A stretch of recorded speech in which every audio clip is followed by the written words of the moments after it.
Hello बच्चों, ideal institute पे आप सभी का स्वागत है। जैसे कि हम आप सभी को बीएड के एंट्रेंस एग्जाम से रिलेटेड हिंदी पढ़ा रहे थे, तो हिंदी में जिस प्रकार से उसने मैंने आपको संज्ञा में कुछ इम्पोर्टेंट चीजें बताई थी, तो आज उन्हीं चीजों को हम थोड़ा डीप में पढ़ाने की कोशिश करेंगे। तो आइए आज हम आपको पढ़ाते हैं। जैसे कि उसने मैंने बताया था कि संज्ञा के जो तीन भेद होते हैं, इम्पोर्टेंट तीन भेद होते हैं, उनसे ही क्वेश्चन मोस्टली बनते हैं। तो आज उन तीनों भेदों को हम डीप में जानते हैं। पहला होता है व्यक्तिवाचक संज्ञा। व्यक्तिवाचक संज्ञा। व्यक्तिवाचक संज्ञा, जैसा कि हम जानते हैं कि व्यक्तिवाचक संज्ञा जो होती है वो अपने आप में कैसी होती है, विशेष होती है। किसी भी प्राणी कौमा वस्तु कौमा स्थान के नाम के आगे जब विशेष शब्द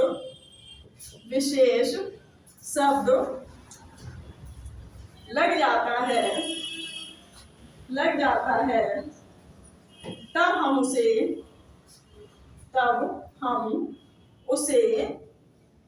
व्यक्तिवाचक संज्ञा कहते हैं। व्यक्तिवाचक संज्ञा कहते हैं। आइए जानते हैं इसके बारे में। जैसे भी संज्ञा में मोस्टली तीन चीज होती है, कोई भी प्राणी, कोई भी वस्तु, कोई भी स्थान। ठीक है, तो जब ये तीनों चीजें किसी विशेष होती हैं, स्पेशल होती हैं, जैसे कि फॉर एग्जांपल हम ले सकते हैं इसमें, जैसे कि अगर स्थान की बात करें तो स्थान में हम आगरा ले सकते हैं, आगरा कौमा, ठीक है, कानपुर, ठीक है, कौमा दिल्ली, ठीक है। इसी प्रकार जब हम वस्तु की बात करते हैं, जब हम किसकी बात करते हैं, वस्तु की बात करते हैं, तो वस्तु में हम एक ऐसी वस्तु ले सकते हैं जो अपने आप में स्पेशल होती है। जैसे कि मैंने लिया मार्कर, तो मार्कर में भी कौन सा होना चाहिए, लेक्चर वाला। मार्कर तो जातिवाचक में आ जाता है, लेकिन उसमें भी उसका स्पेशली नाम होना चाहिए, जैसे लेक्चर, मार्कर, वो भी लेक्चर। क्योंकि अगर मैंने सिर्फ और सिर्फ मार्कर बोला तो मार्कर जो है वो किस में आ जाएगा, जातिवाचक में आ जाएगा। लेकिन जैसे ही मैंने बोल दिया लेक्चर, यानी कि विशेष, लेक्चर कैसा अपने आप में विशेष है, एक ही है, तो वो किस में आ जाएगा, व्यक्तिवाचक। इसी प्रकार स्थान हो गया, वस्तु हो गई, अब क्या बचता है, प्राणी। तो प्राणी में जैसे मैंने बोल दिया महात्मा गांधी, ठीक है। जैसे मैंने बोल दिया जवाहरलाल नेहरू, ठीक है। अब जैसे महात्मा गांधी जी जो थे वो अपने आप में सिर्फ और सिर्फ एक ही लीडर्स थे, एक ही नेता थे, और जैसे पंडित जवाहरलाल नेहरू थे तो वो अपने आप में सिर्फ और सिर्फ एक नेता थे। तो इससे हमें यह पता चलता है कि जो व्यक्तिवाचक संज्ञा है उसमें उसके आगे हमेशा विशेष लगा होता है, यानी कि स्पेशल लगा होता है। जैसे कि आज मैंने पढ़ा कि व्यक्तिवाचक संज्ञा किसी भी प्राणी, वस्तु, स्थान के नाम के आगे जब विशेष शब्द लग जाता है तब उसे व्यक्तिवाचक संज्ञा कहते हैं। अगर स्थान की बात करते हैं तो स्थान में क्या होगा, आगरा अपने आप में विशेष है, शहर कानपुर अपने आप में विशेष है, दिल्ली अपने आप में विशेष राजधानी है, ठीक है, भारत की राजधानी न्यू दिल्ली, ठीक है, तो उसको शहर नहीं बोल सकते हैं। जैसे कि अब हमने बोला, लेकिन वो एक स्थान है ना कि शहर। मैंने यहाँ स्थान की बात की है, ठीक है, जिस प्रकार हम वस्तु में ले सकते हैं। तो जैसे मैंने लिया मार्कर, ठीक है, मार्कर तो पूरा जातिवाचक में आता है, लेकिन जैसे ही मैंने बोल दिया लेक्चर तो किस में आ जाएगा, व्यक्तिवाचक में। अब जैसे कि प्राणी की बात करते हैं, प्राणी में जैसे बोल दिया मैंने महात्मा गांधी, तो वो किस में आ जाएगा, व्यक्तिवाचक में। जैसे मैंने बोल दिया जवाहरलाल नेहरू। तो आज हमने ये देख लिया कि व्यक्तिवाचक संज्ञा क्या होती है। अब इससे रिलेटेड हम कुछ क्वेश्चन करेंगे, उसके बाद हम जातिवाचक समझाएंगे, फिर जातिवाचक से रिलेटेड कुछ क्वेश्चन करेंगे, फिर भाववाचक और भाववाचक से रिलेटेड कुछ क्वेश्चन करेंगे। तो आइए हम देखते हैं इससे रिलेटेड क्वेश्चन किस प्रकार से बनते हैं और कैसे आते हैं।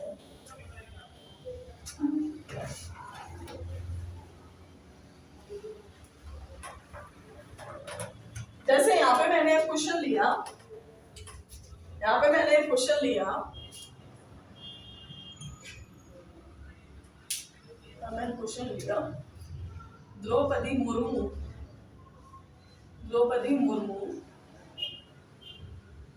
भारत की राष्ट्रपति है,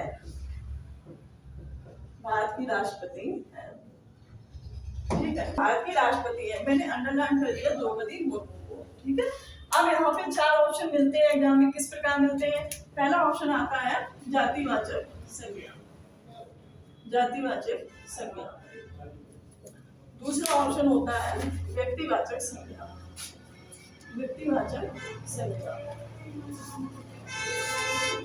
तीसरा ऑप्शन होता है भाववाचक संज्ञा, और चौथा होता है इनमें से कोई नहीं, जो कि एग्जामिनर का इंपॉर्टेंट ऑप्शन होता है, फेवरेट होता है, इनमें से कोई नहीं। अब देखो, अब हम इस आंसर को, क्वेश्चन को कैसे सॉल्व करेंगे वो देखते हैं। जैसे ही हमने बोला द्रौपदी मुर्मू, तो हम सोचेंगे कि ठीक है, राष्ट्रपति है, तो राष्ट्रपति में कोई एक स्पेशल राष्ट्रपति है, एक स्पेशल है। तो जब भी मैंने कहा है कि व्यक्तिवाचक है, और जब व्यक्तिवाचक के आगे विशेष लग जाता है तो वो किस में हो जाता है? व्यक्तिवाचक में। तो इसका आंसर हमारा हो गया व्यक्तिवाचक संज्ञा। ऐसे ही हम छोटे छोटे क्वेश्चनों करें, क्वेश्चन बनते किस प्रकार से है, ठीक है। आइए अब हम दूसरा क्वेश्चन लेते हैं इसी प्रकार से। हमारा दूसरा क्वेश्चन है इंदिरा गांधी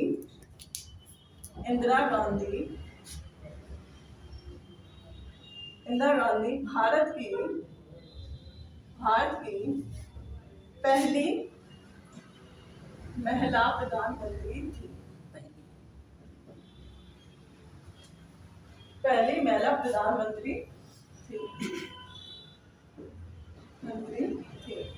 यहाँ हम अंडरलाइन कर देते हैं इंदिरा गांधी को अंडरलाइन कर दिया। अब इसमें ऑप्शन दे दिया व्यक्तिवाचक, दूसरा दे दिया जातिवाचक, फिर तीसरा ऑप्शन है हमारा द्रव्यवाचक, और चौथा ऑप्शन है हमारा इनमें से कोई नहीं, ठीक है। अब एक बात बताओ, जैसे कि मैं बार बार एक ही चीज पे फोकस कर रही हूँ, बार बार एक ही चीज बोल रही हूँ कि इंदिरा गांधी क्या अपने आप में स्पेशल थी या फिर बहुत सारी थी? तो अपने आप में स्पेशल थी और एक ही थी। तो मैंने हर बार बोला है, चाहे कोई प्राणी हो, चाहे कोई वस्तु हो, चाहे कोई स्थान हो, तो जब ये तीनों चीजें अपने आप में स्पेशल होती हैं और मतलब कि स्पेशल होती है और एक होती है, तो वो सब किस में जाती है? तो व्यक्तिवाचक में। किस में जाते हैं? व्यक्तिवाचक में।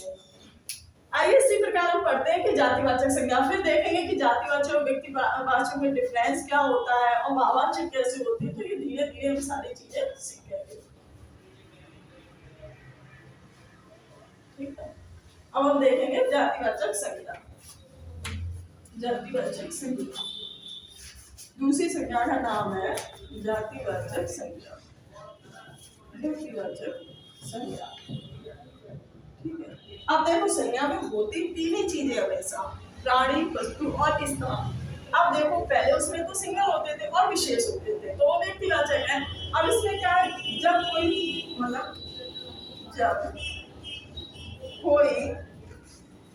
प्राणी, वस्तु, स्थान एक जाति के रूप में इंगित किया जाता है,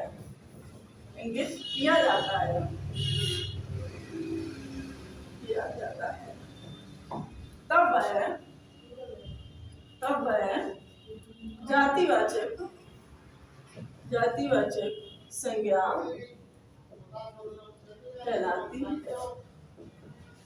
कहलाती है, ठीक है। अब देखो, इस चीज को देखो, एक जाति के रूप में, मैंने क्या कहा गया कि एक जाति के रूप में, इसको मैं अलग कलर से कर देती हूँ जिससे आप बच्चों को दिखे ये चीज, ठीक है।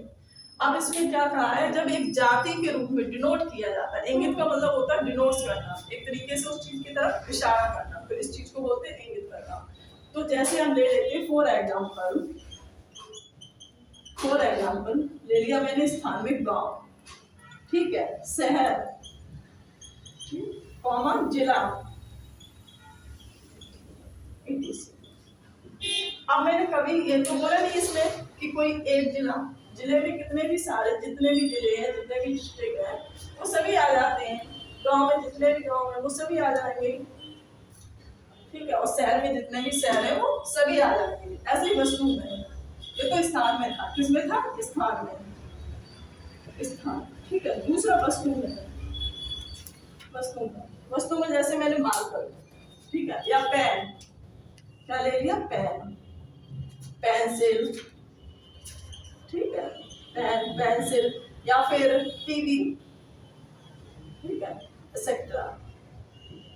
अब देखो दो चीजें होती गई इसमें, एक स्थान हो गया, दूसरी वस्तु होगी, और अब एक और चीज होती है, वो क्या होती है, प्राणी। तीसरी चीज क्या होती है, प्राणी। तीन ही चीजों पे डिपेंड होती है, प्राणी, वस्तु और स्थान।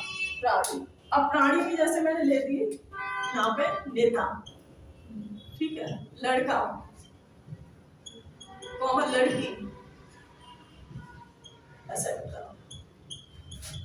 अब हम इसमें देखते हैं, जैसे मैंने इसमें कहा कि पूरी जाति, तो जितने भी गांव होंगे सभी, जितने भी शहर होंगे सभी आ जाएंगे एक जाति में, पूरे एक ग्रुप में, और जितने भी जिले होंगे वो भी सभी ग्रुप में आ जाते हैं। इसी प्रकार वस्तु में देखते हैं, जितने भी पेन है सभी आ जाते हैं सॉरी, जितने भी पेंसिल है वो सभी एक ग्रुप में आ जाती है, और जितनी भी टीवी है वो भी सभी एक ग्रुप में आ जाती है। जैसे कि अब जैसे कि प्राणी की बात कर रहे थे हम, तो जितने भी नेता हैं सारे इसी में आ जाएंगे, जितने भी लड़के हैं वो सभी इसी में, और जितनी भी लड़कियां सब इसी में।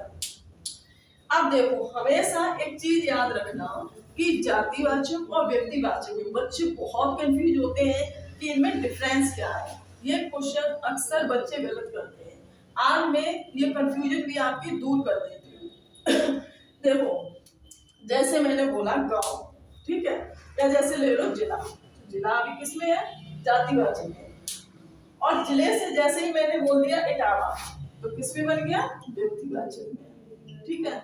जैसे मैंने बोल दिया औरैया, तो किस में बन गया, व्यक्तिवाचक में, ठीक। तो ये चीजें कभी गलत नहीं करना।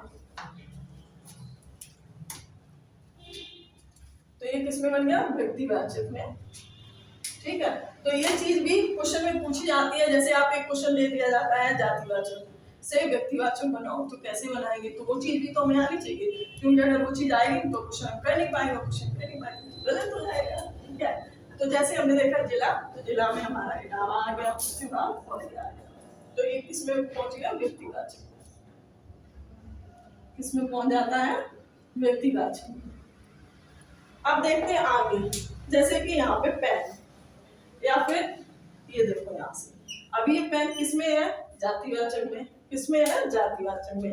अब इसको हमें बनाना है व्यक्तिवाचक में, किसमें बनाना है, व्यक्तिवाचक में।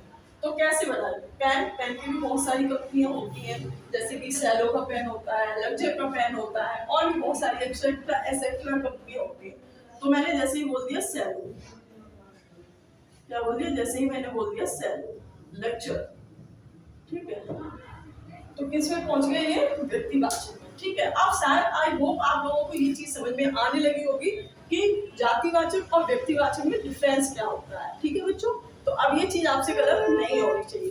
अब आगे ये वाला भी कंफ्यूजन आपको दूर कर दे रही है, जैसे कि प्राणी में तो नेता भी है, तो नेता जितने भी नेता है पूरे भारत में वो सब नेता कैटेगरी में आ जाते हैं, यानी कि लीडर्स। जितने भी लड़के हैं सारे लड़के ग्रुप में, यानी कि ग्रुप तो जातिवाचक, और अगर सिंगल तो व्यक्तिवाचक, और स्पेशल भी, ठीक है। और जैसे लड़की तो सारी लड़कियां आ गई, तो पूरे ग्रुप को डिनोट करेंगे जातिवाचक, और जब सिंगल है तो व्यक्तिवाचक। कंफ्यूजन भी दूर कर दे रहे, क्वेश्चन बता दिए। जैसे कि नेता, अब नेता में मैंने जैसे अभी बोल दिया नरेंद्र मोदी जी, नरेंद्र मोदी, और जैसे ही मैंने बोला नरेंद्र मोदी, तो वैसे ही क्या बन गई, व्यक्तिवाचक संज्ञा, क्या बन जाएगा, व्यक्तिवाचक, व्यक्तिवाचक, क्या बन जाएगा, व्यक्तिवाचक। अभी देखो जब नेता था तब तक जातिवाचक था, और जैसे ही नेता से मैंने बोल दिया नरेंद्र मोदी, तो किसमें पहुंच गया, व्यक्तिवाचक, ठीक है। लड़का, जब तक लड़का था तब तक जातिवाचक। और जैसे ही मैंने लड़के में बोल दिया मोहन, क्या बोल दिया? मोहन, कॉमा राम, कॉमा श्याम, तो ये सारे किस में आते हैं? जातिवाचक में। तो आई थिंक बच्चों आप लोगों को ये चीज समझ में आ गई होगी कि जातिवाचक संज्ञा से व्यक्तिवाचक कैसे बनाते हैं और इन दोनों में डिफरेंस क्या है, इनमें अंतर भी क्या है। जैसे अब लड़की का एक ये लास्ट बचा, ये भी दूर कर देते, जैसे कि लड़की, ठीक है, लड़की है तो जातिवाचक में। और जैसे ही मैंने बोल दिया राधा, कॉमा सीमा, कॉमा रीना, बहुत सारे ऐसे नाम होते हैं ऐसे। तो जैसे ही किसी का नाम आया, जैसे ही किसी का नाम आया तो वो किस में पहुंच जाता है? व्यक्तिवाचक में। और जैसे ही पूरी एक जाति आती है, जैसे कि लड़की, तो वो जातिवाचक में। और लड़की जैसे मैंने बोल दिया राधा, तो वो व्यक्तिवाचक में। तो आई थिंक आप लोगों को ये चीज समझ में आ गई होगी कि व्यक्तिवाचक और जातिवाचक में डिफरेंस क्या होता है। आइए हम नेक्स्ट देखते हैं भाववाचक संज्ञा। अब हम देखते हैं भाववाचक संज्ञा के बारे में। तो पहले हम कर चुके हैं व्यक्तिवाचक, जातिवाचक। अब नेक्स्ट जो हमारी बची है भाववाचक संज्ञा, इसमें भी देखते हैं। इस संज्ञा के बारे में हमें गुण, दशा, ठीक है, अवस्था, माप, क्रिया, गति, स्वाद, जो भी ये सारी क्वांटिटी होती है उनके बारे में पता चलता है। तो इसको इस प्रकार लिखेंगे, ऐसी संज्ञा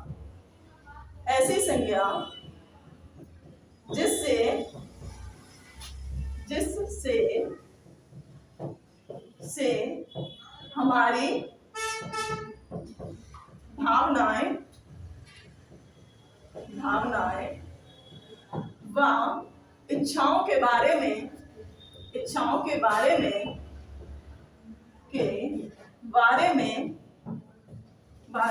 ज्ञात होता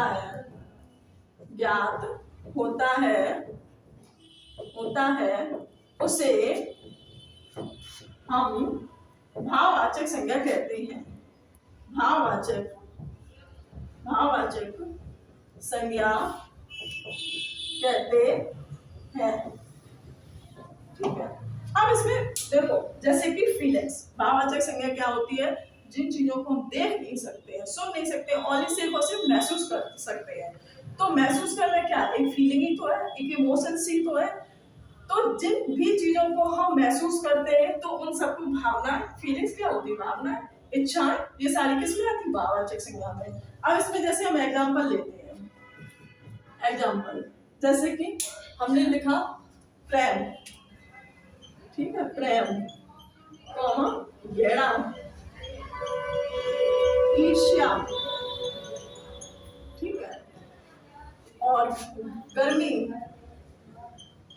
ठीक है, सर्दी, एक्सेट्रा।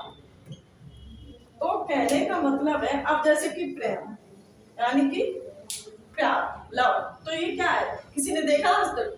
किसी ने सुना? सिर्फ और सिर्फ इस चीज को क्या किया? महसूस किया है।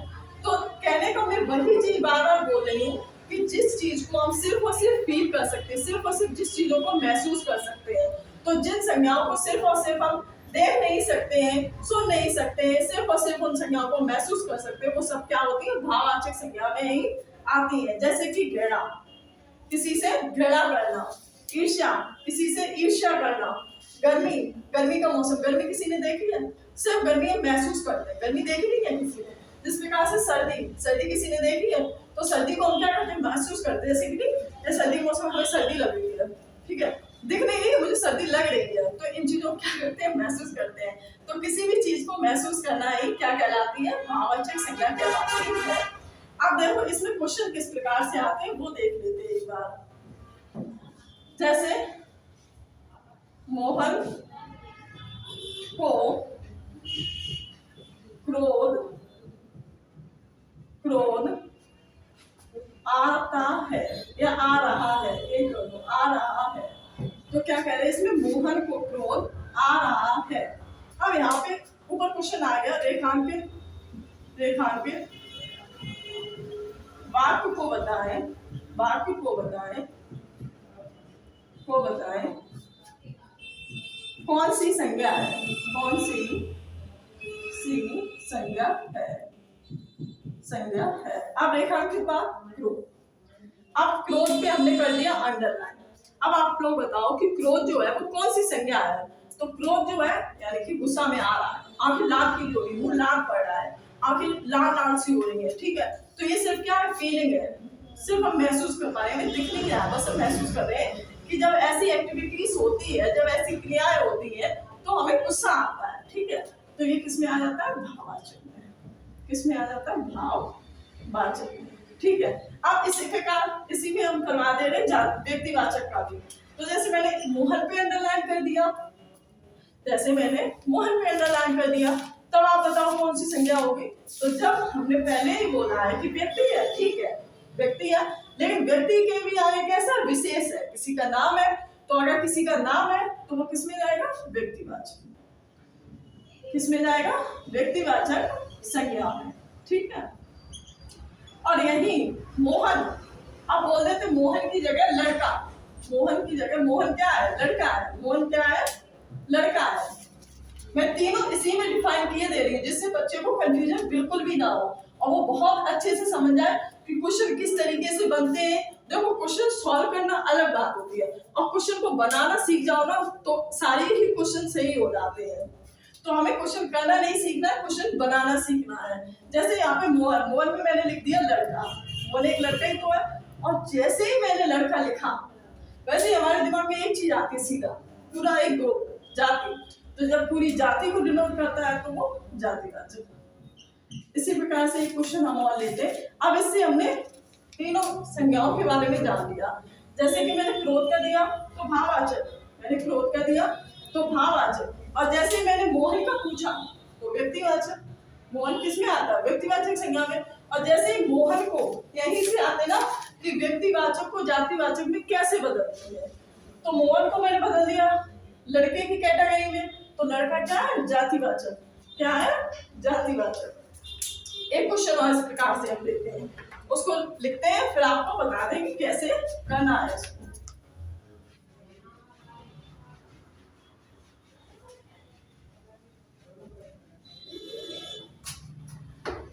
जैसे मैंने लिख दिया दूसरा क्वेश्चन, सीता सीता बाजार बाजार से कपड़े खरीद कर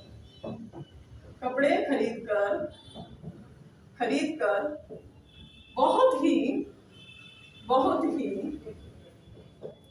प्रसन्न है, बहुत ही प्रसन्न है। अब मैंने अंडरलाइन किया यहाँ सबसे पहले प्रसन्न पे, फिर मैंने अंडरलाइन किया सीता पे, ठीक है, और फिर मैंने अंडरलाइन किया बाजार पे, ठीक है। अब इस एक क्वेश्चन में तीनों संज्ञाएं मैंने कर दी है। अब देखो कैसे इसको सॉल्व करते हैं। जैसे मैंने कहा प्रसन्न यानी कि फीलिंग, खुशी। जैसे हम देखते हैं प्रसन्न तो एकदम चेहरे पे स्माइल आ जाती है। प्रसन्न क्या है, भाववाचक। क्या है, भाववाचक संज्ञा, ठीक है। फीलिंग जो होती है वो सभी की सभी कैसी होती है, भाववाचक संज्ञा में आती है। जैसे मैंने बोला सीता, तुरंत मेरा माइंड क्लिक करेगा वहां पे, अच्छा सीता यानी कि किसी प्राणी का नाम है, ठीक है। तो क्या है, व्यक्तिवाचक। क्या है, व्यक्तिवाचक। तुरंत हमारे दिमाग में आ गया व्यक्तिवाचक संज्ञा। और जैसे ही मैंने क्लिक किया बाजार, जैसे ही मैंने सोचा बाजार, अच्छा मैंने ये तो बोला नहीं कि कौन सा बाजार है, बाजार की कैटेगरी में सारे बाजार आ जाते हैं ना। जैसे मैंने बोला मार्केट, ये तो नहीं बोला कौन से मार्केट जा रहे भाई, कौन से भी मार्केट जा सकते। तो जब चीजें पूरी एक जाति में आ जाती हैं तो वो किस में जाती है, जातिवाचक में। किस में जाती है, जातिवाचक, जातिवाचक संज्ञा में। तो ठीक है बच्चों, आज इतना ही रखते हैं। आज मैंने आपको व्यक्तिवाचक संज्ञा, जातिवाचक संज्ञा और भाववाचक संज्ञा के बारे में बहुत ही अच्छे से सारी चीजें समझाई है। आई थिंक आपको ये चीजें बहुत अच्छी लगी होगी। और अगर आपको मेरी क्लास अच्छी लगी हो तो लाइक और सब्सक्राइब, ठीक है।